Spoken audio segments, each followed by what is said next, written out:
సంవత్సరాల తరబడి ఎన్ని మందులు వాడినా మీ మోకాల నొప్పులు తగ్గట్లేదా? ప్రాణ పెయిన్ క్లినిక్ లో అత్యాధునిక చికిత్స. ఆయన ఏం చేసినా డిఫరెంట్. నిరసన చేస్తే ఆసక్తికరమే. ప్రజా సమస్యలపై గళమెత్తితే సంచలనమే.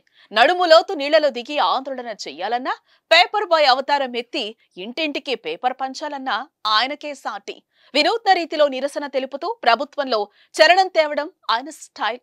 ఎన్నోసార్లు ఇలాంటి చర్యలతో రాష్ట్ర ప్రజలను తన వైపు తిప్పుకున్న పాలకొల్లు ఎమ్మెల్యే రామానాయుడు ఎన్నికల ప్రచారంలో కూడా తన దైన శైలిలో దూసుకుపోతున్నారు.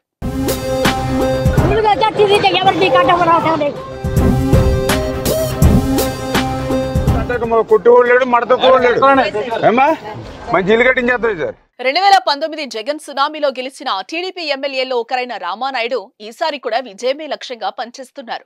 ఎన్నికల తేదీ దగ్గర పడుతున్న కొద్దీ ప్రచారంలో స్పీడ్ పెంచారు. ప్రజలను ఆప్యాయంగా పలకరించి వారితో మమేకమవుతూ ఉండటం అందరినీ ఆకట్టుకుంటోంది. ప్రచారంలో భాగంగా ఓ తాటాకుల ఇంటిని రామానాయుడు నేయడం ఇప్పుడు సోషల్ మీడియాలో వైరల్ అవుతోంది. యలమంచిలి మండలంలో మంగళవారం రామానాయుడు విస్తృత ప్రచారం నిర్వహించారు. ఆర్యపేట గ్రామంలో ఇంటింటికి వెళ్లి తనకు ఓటు వేసి గెలిపించాలని కోరారు. ఈ గ్రామంలోనే ఓ పేద కుటుంబం పూరిళ్లను కొత్త తాటాకులతో కుట్టుకుంటూ ఉండగా నిమ్మల వారికి సాయం చేశారు.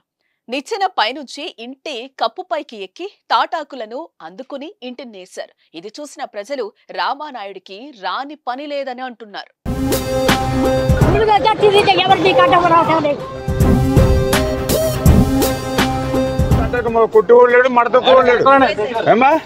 మంచి ఇల్లు కట్టించేస్తారు సార్.